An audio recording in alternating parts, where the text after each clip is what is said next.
እንደምን አምሽታችኋል። ኢቲቪ ዜና 57 ነው ጀምሯል። የስፖርትና የቢዝነስ ዘገባዎችንም ይዘናል። ለቢዝነስ ዘገባዎቹ ናቸው ታዬ፣ እንደዚሁም ለስፖርት ዘገባዎች ደግሞ ሀብታሙ ካሴ ይጠብቃችኋል። ዜናውን በመምራት ተመስገን በየነ ነኝ። ቀዳሚ የምናደርገው አርዕስተ ዜናውን ነው። የወልቃይት ጠገዴ ጠለምት አማራዎች የተጨፈጨፉባቸው በርካታ የጅምላ መቃብሮች መገኘታቸውን የጎንደር ዩኒቨርሲቲ የተመራማሪዎች ጥናት አመለከተም።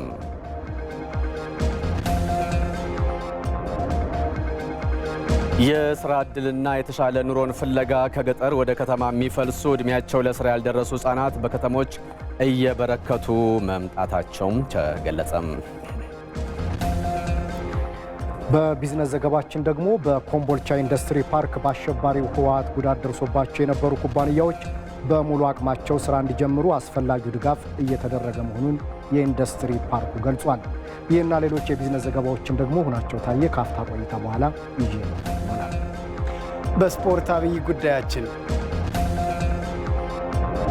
43ኛው የሸገር ደርቢ በነገው ዕለት በአዳማ ሳይንስና ቴክኖሎጂ ዩኒቨርሲቲ ይከናወናል። ይህና ሌሎች የስፖርት ዘገባዎችን ከደቂቃዎች በኋላ ይዤ እመለሳለሁ። ሀብታሙ ካሴ ነኝ። አብራችን ቆዩ። ኢቲቪ ዜና 57ን የምንጀምረው አጫጭር ዜናዎችን በማስቀደም ነው። የንግድና ቀጠናዊ ትስስር ሚኒስቴር የነዳጅ ምርቶች የችርቻሮ መሸጫ ዋጋ ከነገ መጋቢት 27 እስከ ሚያዝያ 30 2014 በነበረበት ያለምንም የዋጋ ጭማሪ እንዲቀጥል መወሰኑን አስታወቀ። ነባራዊ የዓለም ነዳጅ ምርቶች የመሸጫ ዋጋ በየወሩ በመጨመር ላይ ይገኛል። በዚህ መሰረትም የሀገሪቱን የችርቻሮ መሸጫ ዋጋ በወቅታዊ የዓለም ነዳጅ ዋጋ መሰረት ተሰልቶ በሚመጣው ተግባራዊ ቢደረግ አሁን በተግባር እንዲሸጥበት ከተወሰነው የችርቻሮ መሸጫ ዋጋ የተለየ ዋጋ ይኖረው ነበር ብሏል ሚኒስቴሩ። ነገር ግን መንግስት የሀገሪቱን ነባራዊ ሁኔታ ግንዛቤ ውስጥ በማስገባት የኢኮኖሚያዊና ማህበራዊ እንቅስቃሴዎችን በተረጋጋ ሁኔታ እንዲቀጥሉ ለማስቻል በሚያዝያ ወር 2014 ዓ.ም የቤንዚንና የናፍጣ ምርቶች የችርቻሮ መሸጫ ዋጋ በመጋቢት ወር ሲሸጥበት በነበረው ያለምንም የዋጋ ለውጥ በነበረበት ዋጋው ሳይጨምር እንዲቀጥል ተወስኗል። ነገር ግን የአውሮፕላን ነዳጅ፣ የከባድ ጥቁር ናፍጣና ቀላል ጥቁር ናፍጣ የመሸጫ ዋጋ በዓለም አቀፍ ዋጋ መሰረት ተሰልቶ ወደ ተጠቃሚው እንዲተላለፍ ነው የተወሰነው።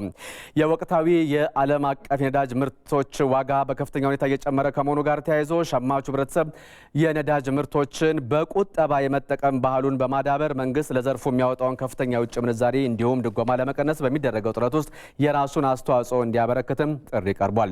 በዓለም ገበያ ላይ የሚኖረውን የነዳጅ ዋጋ መነሻ በማድረግ እንደ አስፈላጊነቱ ማስተካከያ ሊደረግ እንደሚችል የንግድና ቀጠናዊ ትስስር ሚኒስቴር አስታውቆ ለአሁኑ ግን የቤንዚንና የናፍጣ ምርቶች የችርቻሮ መሸጫ ዋጋ በመጋቢት ወር ሲሸጥበት በነበረው ያለ ምንም ለውጥ ከነገ መጋቢት 27 እስከ ሚያዝያ 30 2014 በነበረበት ዋጋው ሳይጨምር እንዲቀጥል ተወስኗል። የአማራ ክልል ርዕሰ መስተዳድር ዶክተር ይልቃል ከፋለ የተረጋጋ የፖለቲካ ስርዓትን ለመገንባትና ኢኮኖሚውን ለማሳደግ ያለ ሰላም እንደማይታሰብ ገለጹ። በጎንደር ከተማ በተካሄደው የህዝብ የምክክር መድረክ ርዕሰ መስተዳድር ዶክተር ይልቃል ጥቃትና ጉዳት ሲደርስብን ብቻ ሳይሆን ቀድመን ሰላምን ለማረጋገጥና ህልውናችን ለማስጠበቅ መትጋት አለብን ብለዋል። አማራ ህልውናውን ለመታደግና የኢትዮጵያን ለማዳን ነጻነትና መብትን ለማስጠበቅ ተገዶ የገባንበት ጦርነት ፍትሐዊ ነው ሲሉም ርዕሰ መስተዳድር ይልቃል ገልጸዋል። ሪፖርተራችን ይሄነው ዋጋቸው እንደዘገበው ሌሎች ሀገሪቱ ህዝቦችም የአማራን እውነት እንዲረዱ ማድረግ ይገባልም ነው ያሉት የአማራ ክልል ርዕሰ መስተዳድር ዶክተር ይልቃል ከፋለ።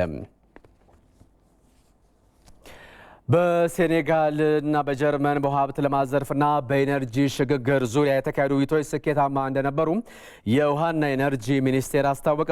ሚኒስቴሩ በሁለቱ ሀገራት በተካሄዱ ውይይቶች የተገኙ ስኬቶችን አስመልክቶ ለጋዜጠኞች መግለጫ ሰጥቷል።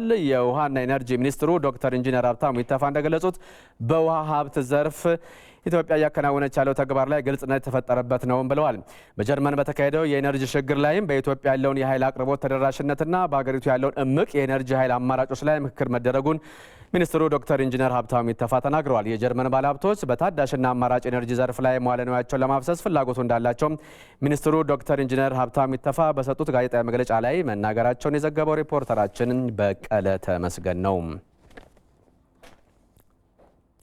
ከውጪ በፓኪስታን የሀገሪቱን ፓርላማ በማፍረስ ምርጫ ሊደረግ መሆኑ ተገለጸ። በፓኪስታን ፓርላማ ጠቅላይ ሚኒስትር ኢምራን ካን ላይ መስተማመኛ ድምፅ እንዳይሰጥ የውጭ ጣልቃ ገብነት ስጋት አለ በማለት በአፈ ጉባኤው ውሳኔ በማሳለፋቸው መሆኑም ተነግሯል። በፓኪስታን ከ2018 ጀምሮ በጠቅላይ ሚኒስትርነት እያገለገሉ የሚገኙት ኢምራን ካን የማስተማመኛ ድምፁ በፓርላማ እንዲሰጥባቸው በሀገሪቱ ፕሬዝዳንት ቢጠየቅም የምክር ቤቱ አፈ ጉባኤ ግን ውድቅ አድርገውታል። የቀድሞው ክሪኬት ተጫዋች ጠቅላይ ሚኒስትር ኢምራን ካን ወደ ስልጣን ከመጡበት 2018 ጀምሮ በርካታ ፈተናዎች እያሳለፉ ይገኛሉ። ስልጣን በተረከቡበት ወቅትም በፓኪስታን የሙስናና የስልጣን ክፍፍል ችግርን እንደሚፈቱ ቃል ገብተው ነበር። አሁንም በሀገሪቱ የተከሰተውን የኑሮ ውድነትና የዋጋ ግሽበትን ለማስተካከል ጥረት እያደረጉ ይገኛሉ ነው የተባለው። ይሁን እንጂ የሀገሪቱ ዜጎች የኑሮ ውድነቱ ጫና መቋቋም እንደተሳናቸው ነው ቲአርቲ ወርልድ የዘገበው።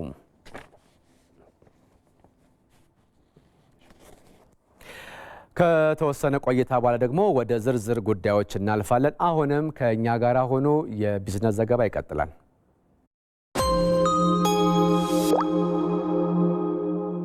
እንሸልሞ ባንካችን አቢሲኒያ የእንሸልሞ መርሃ ግብሩን እስከ ግንቦት 11 ቀን 2014 ዓ.ም ድረስ ያራዘመ መሆኑን እንገልጻለን። ስለሆነም ከባንካችን ጋር በሚሰሩ ዓለም አቀፍ ገንዘብ አስተላላፊ ድርጅቶች በኩል ከወዳጅ ዘመድ የተላከለዎትን የውጭ ሀገር ገንዘብ ከባንካችን ቅርንጫፎች ቀርበው ሲቀበሉ ወይም በእጆ ያለውን የውጭ ሀገር ገንዘብ ሲመነዝሩ በባንካችን የስዊፍት አድራሻ አቢሴታ በመጠቀም ወደ ሂሳቦ ገቢ ሲደረግሎ ዓለም አቀፍ ካርዶችን በመጠቀም ግብይት ሲፈጽሙ የተለያዩ ሽልማቶች ባለዕድል የሚያደርጉት የዕጣ ቁጥሮች በእጅ ስልኮ ወዲያውኑ ይደርሶታል። አንድ ሱዙኪ ዲዛይር የቤት አውቶሞቢል፣ አንድ ሶፋና የመመገቢያ ጠረጴዛ፣ 5 ላፕቶፖች፣ 5 43 ኢንች ቴሌቪዥኖች፣ 5 ፍሪጆች፣ 5 የውሃ መሳቢያ ሞተሮችና 20 ስማርት ስልኮች በዕጣው ተካተዋል። ልብ ይበሉ፣ ደጋግሞ በተቀበሉ በመነዘሩና ግብይትን በፈጸሙ ቁጥር አሸናፊ የመሆን ዕድሎ እየሰፋ ይሄዳል። ደንብና ሁኔታዎች ተፈጻሚነት ይኖራቸዋል። አቢሲኒያ የሁሉም ምርጫ። 260 የማትሪክ ውጤቴ እንደ ጭፈራው አልሆነም ባክሽ። እኔ ምልሽ ያለፈው ሰው ይደውልልሻል እንዴ? እንደኔ ሌላ አግኝቷል መሰለኝ፣ ጠፍቷል። ምን ነው ተደባበራችሁ እንዴ? ለኔማ መስፍኔ ደውሎልኝ ነበር። እንደተለመደው ቅዳሜ እንገናኝ ብሎኛል። እኔንም ይጨምራል። አንድ የሚያምር ጓደኛ ይዞት ይመጣል። ላስተዋውቅሽ እንዴ? እኔ ግን ጓደኛ የሆነ ነገር እያሳሰበኝ ነው። ምን? ከተለያየ ሰው ጋር በተገኘው አጋጣሚ ሁሉ አንሶላ መጋፈፍ ሄዶ ምን HIV። እውነቷን እኮ ነው። እስከ መች ድረስ ነው ለህይወታችሁ ዋጋ ማሰጡት? ራሳችሁን ጠብቁ እንጂ። ስትይ ምን ለማለት ነው? ማለትማ ትምህርታችሁን እስክጨርሱ ድረስ ለኤችአይቪ ከሚያጋልጣችሁ ባህሪ መራቅ፣ ትምህርታችሁን ከጨረሳችሁ በኋላ ተመርምሮ መወሰን ካልተቻለ ኮንዶም በአግባቡ መጠቀም፣ የተጋለጠ ባህሪ ካላችሁ ተመርምሮ ራስ ማወቅ አስፈላጊ ነው። በሀገራችን በአሁኑ ሰዓት ወጣቶች ለኤችአይቪ ባላቸው የግንዛቤ አነሳነትና ቸልተኝነት የተነሳ ለቫይረሱ በሚያጋልጥ ባህሪያትና ተግባራት ተጠቂዎች ናቸው። ስለ ኤችአይቪ ያለንን ግንዛቤ በማስፋት ራሳችንን ብሎም ማህበረሰቡን ከኤችአይቪ እንከላከል። የጤና ሚኒስቴር። ተመስገን። የእስካሁን የሕይወት መንገዴ ሜዳማ ነበር።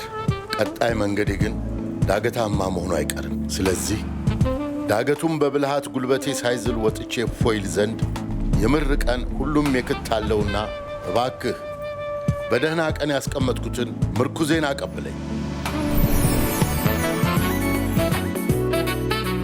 ይሄ ምን መሰለ ወዳጄ፣ በአማን ቀን ለማምሻ የሆነኝ ዘንድ ያስቀመጥኩት ምርኩዜ ነው። አንተም ሳይመሽ በጊዜ መላበል። ብልህ በጊዜ ይማራል፣ የነገ ስንቁን ዛሬ ይቋጥራል። ምርኩዝ ከ50 ዓመት በላይ ለሆኑ ጎልማሶች፣ አንጋፋዎችና አረጋውያን የቀረበ ከግምቶ በላይ ወለድ የሚያስገኝለው የቁጠባ መላ።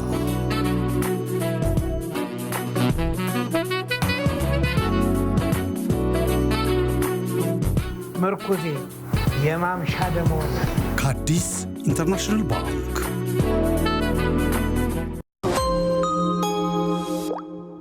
በዜናችን ቅደም ተከተል መሰረት አሁን በዝርዝር ወደምናያቸው ርዕሰ ጉዳዮች ነው የምናልፈው። የስራ ዕድልና የተሻለ ኑሮን ፍለጋ ከገጠር ወደ ከተማ የሚፈልሱ እድሜያቸው ለስራ ያልደረሱ ህጻናት በከተሞች እየተበራከቱ መጥተዋል። ታዲያ እነዚህ ዜጎች በአብዛኛው በህገወጥ ደላሎች ተታለው የሚመጡ በመሆናቸው የተነሳ ለባሰ ችግር እየተጋለጡም ናቸው። የከተሞች እድገት የተመጣጠነ እንዲሆን መስራትን ደግሞ በመፍትሄነት የሚያስቀምጡ ወገኖች አሉ። ፋሲካ አያሌው በዚህ ጉዳይ ላይ ያጠናቀረችው ዘገባ አለ፣ ቀዳሚ አድርገነዋል። ከተሞች ላይ በየጎዳናው ለአቅመ ስራ ያልደረሱ ህጻናትና ታዳጊዎች ለዕለት ጉርስ ሲታትሩ መመልከት አዲስ ነገር ባይሆንም ከየት መጡ፣ እንዴትስ ወደዚህ ስራ ተሰማሩ የሚል ጥያቄ ግን ያጭራል። ይህንኑ ጥያቄ በመያዝ በከተማዋ ቅኝት ስናደርግ ያገኘነው ከሆሳዕና በህገ ወጥ ደላሎች ተታሉ የ5ኛ ክፍል ትምህርቱን አቋርጦ የሞቀ የቤተሰቡን ቤትን ትቶ እኩዮቹን ተከትሎ የመጣው የ11 ዓመቱን ታዳጊ መለሰን አግኝተነዋል። የተሻለ ትምህርት አገኛለሁ፣ ቤተሰቤንም አስተዳድራለሁ በሚል ተስፋ ከወላጆቹ ጉያ ብር ሰርቆ ለደላላ ከፍሎ አዲስ አበባን የረገጠው መለሰ ያሰበው ሁሉ እንዳይሆን ሆኖ የጎዳና ኑሮ የልጅነት ደስታውን ቀምቶታል። ስራ ትሰራለህ ብሎ እጅ ያለው ብሎ ወስዶ ከዛ በላይ ወደ ራሱ ሀገር ሄዷል። ሀገር እንደሆነ ወዴት እንደሆነ ሄዷል። ስለዚህ ነው እዚህ ቀረት። እዚህ ሲደርስ ሁሉ ነገር መጥፎ ነው። ጎዳና ላይ ፖሊሶቹ ይከልከላሉ። ከዛ በላይ ምንተኛ ብርድ ልብስ ምናምን የለም፣ ጠፊ ነው። ከቦታ ቦታ መንቀሳቀስ የሰው ልጅ ተፈጥሯዊ ባህሪ ቢሆንም መደበኛ ባልሆነ መንገድ መንቀሳቀስ ግን ከፍተኛ ማህበራዊና ኢኮኖሚያዊ ቀውስ እያስከተለ እንደሆነ እንመለከታለን። ታዲያ የዚህ ቀውስ ዋነኛ ተጠቂ የሆኑት ከቤተሰብ ተነጥለው መኖር የማይችሉ ህጻናት መሆናቸው ደግሞ ችግሩን የከፋ ያደርገዋል።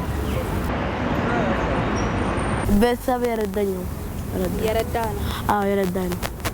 1000 ብር አንድ ቀን ላካለው። ከዛስ ድሮ ከዛስ 2500 ብር ልካለው። አንድ አመት ድረስ እዚህ ቆያለሁ እስከ መስከረም ድረስ። ከዚህ በኋላ ሀገር ቤት መግባት ፈልጌ ነው።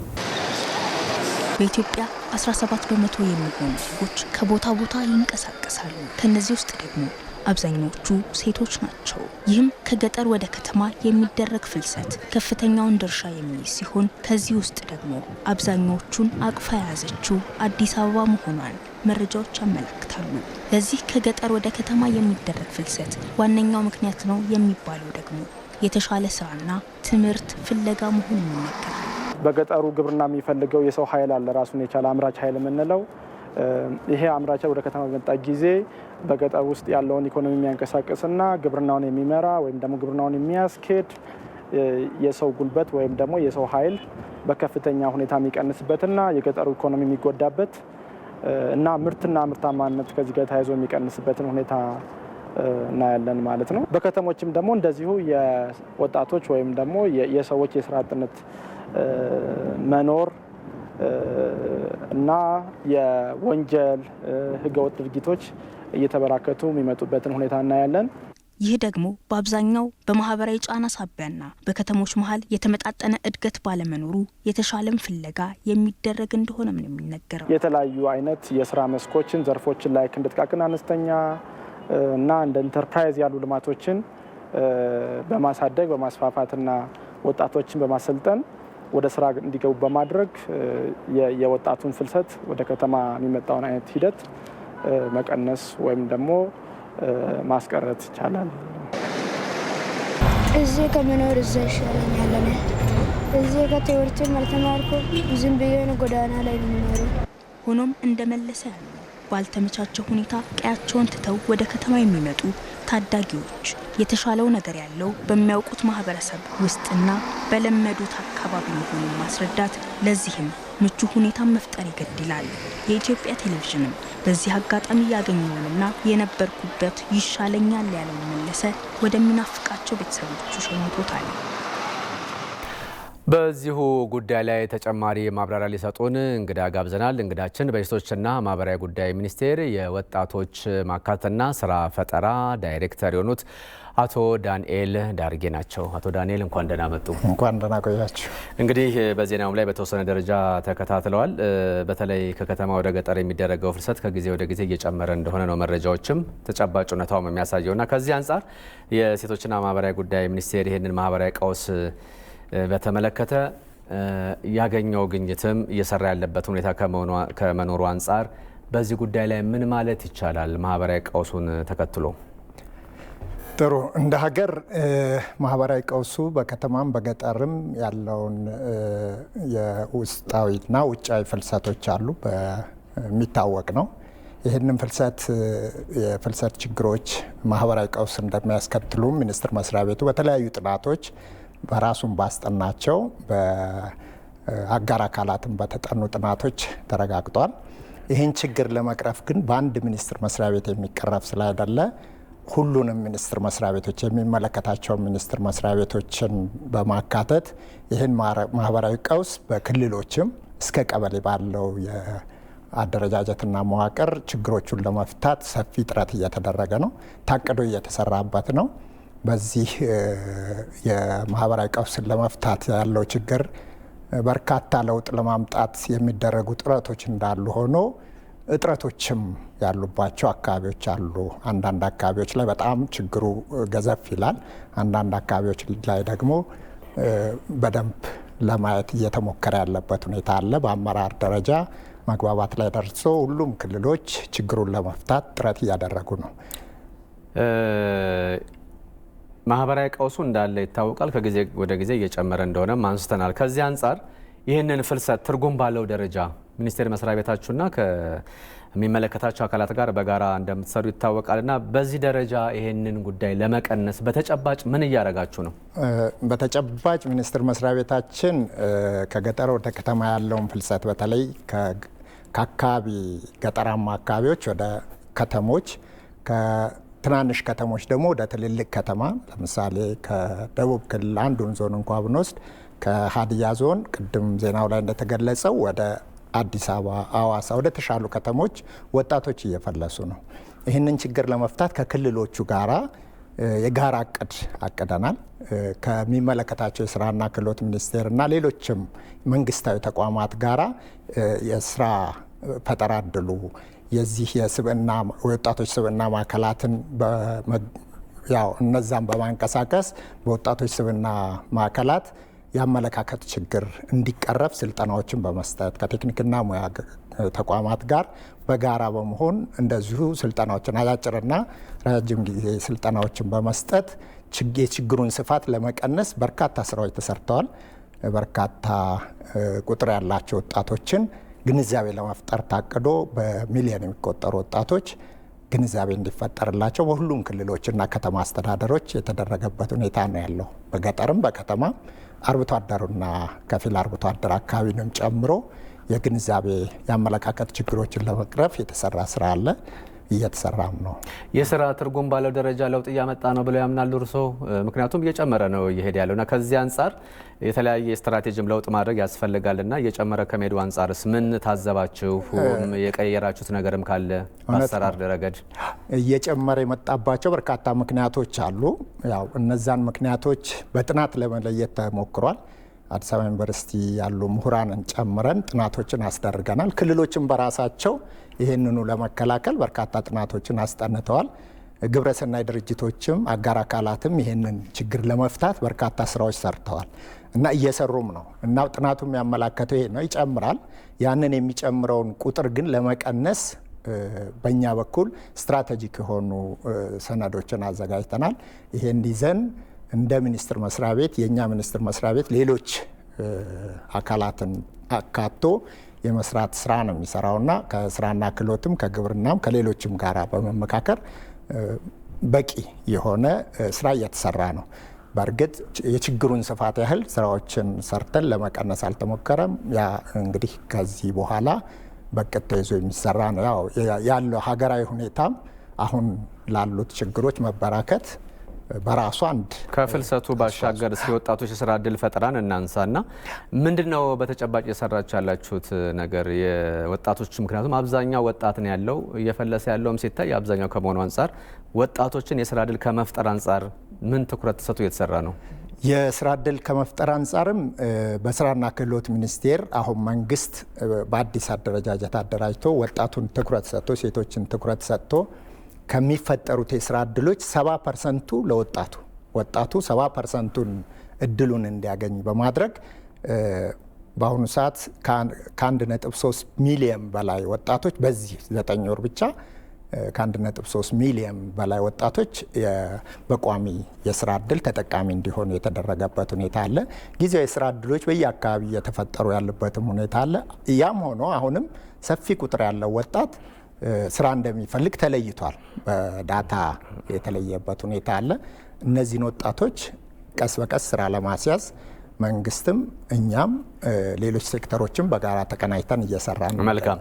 አቶ ዳንኤል ዳርጌ በሴቶችና ማህበራዊ ጉዳይ ሚኒስቴር የወጣቶች መካተትና ስራ ፈጠራ ዳይሬክተር፣ ለጊዜውም ለሀሳቡም አመሰግናለሁ። እኔም አመሰግናለሁ።